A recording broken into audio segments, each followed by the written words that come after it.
Hello, Colorado Realtors. I'm Scott Peterson. Thank you for joining me for another edition of Legal Bites. I hope all of you realtors are having a fantastic summer and enjoying this great Colorado weather. It certainly is a great time to be in our fantastic state.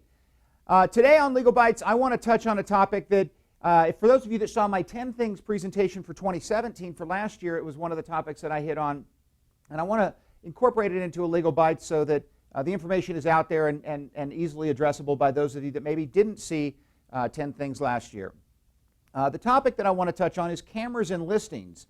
And this is a particularly emerging topic because for a lot of reasons we're starting to see a whole lot more of these little cameras that record high definition video and audio sit on a bookshelf and are just plugged into the wall and attached to a home's Wi-Fi system. But they record high definition audio and video, and they're very common security devices. They're very inexpensive. The price on them have come down, and so as the prices come down and the technology has become more prevalent and available, we're starting to obviously see more and more of those. The implications are particularly important, however, when you consider how they fit into a house that is on the market, and particularly in the context of a showing of a house that's on the market. So when it comes to recording audio and video, we've got some very established laws, state and federal laws related to eavesdropping statutes, essentially, is how we talk about them most commonly. But in Colorado, we are what's called a single-party state.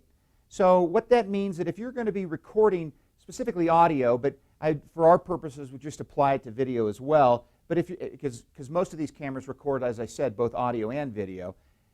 If you're recording audio, then as a single-party state, what that requires is that at least one party to that discussion, one party to that conversation, has to know of and consent to the fact that it's being recorded, that the conversation's being recorded.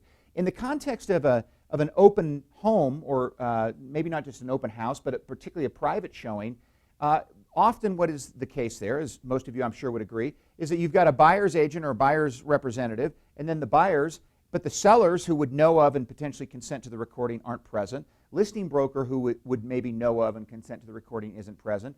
And you have a couple of buyers and or more in a house with their buyer's agent who have no idea that they're being recorded in many, many cases, because these things are very small and innocuous and often sit off in a corner and nobody would really happen to notice them. So there's civil and criminal potential implications to that. And I think as real estate professionals, as realtors, it's something that you need to be thinking about on both sides of the coin. I don't say this to get into interpreting federal or state law or eavesdropping statutes or anything else for the purposes of your sellers or your buyers, but there's some real simple cautionary points I want to make in terms of best practices for you all as you're working with your clients. First of all, on the listing side, if you're a listing realtor and you're working with a seller, I think it is a discussion you might want to have with your seller at the time of the listing. Ask them, do you maintain audio and video recording devices on the property? Sometimes it might be very obvious, but oftentimes it's not. They're, like I say, hidden in a small bookshelf corner or something else.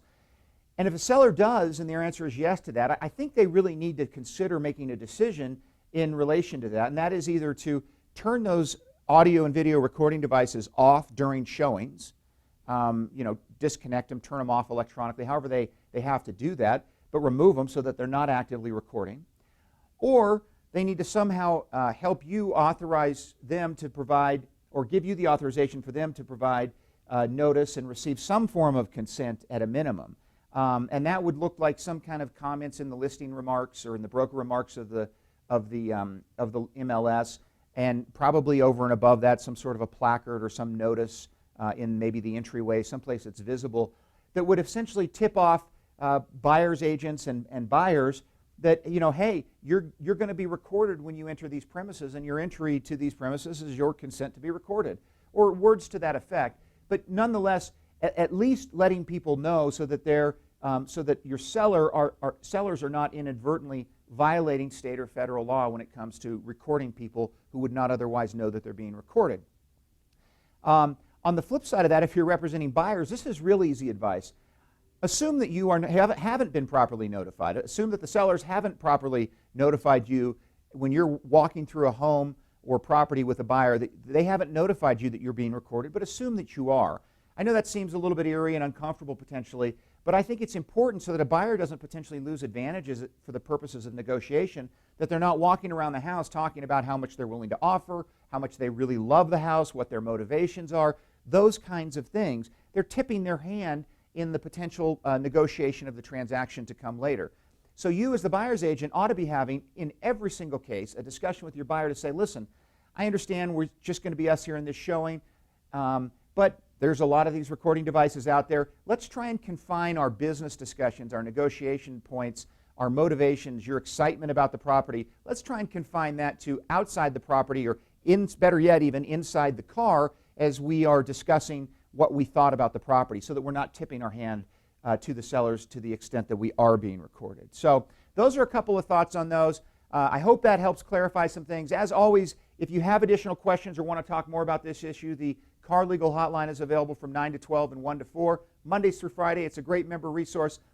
Continue enjoying your summer. I'm going to try and pick up the pace on these Legal Bites. I know I've been a little bit behind because I've been busy traveling and trying to do more outreach and education with respect to my 10 Things classes around the state. If you happen to see those on the schedule, I think people generally enjoy those. And every single year, I change up all 10 topics. So don't think that if you've seen 10 things in the last 2 or 3 or 4 years, that it's going to be the 2018's topics are the same, because they're not. They always change. Have a great rest of your day and enjoy the rest of your summer here, Colorado Realtors. Take care.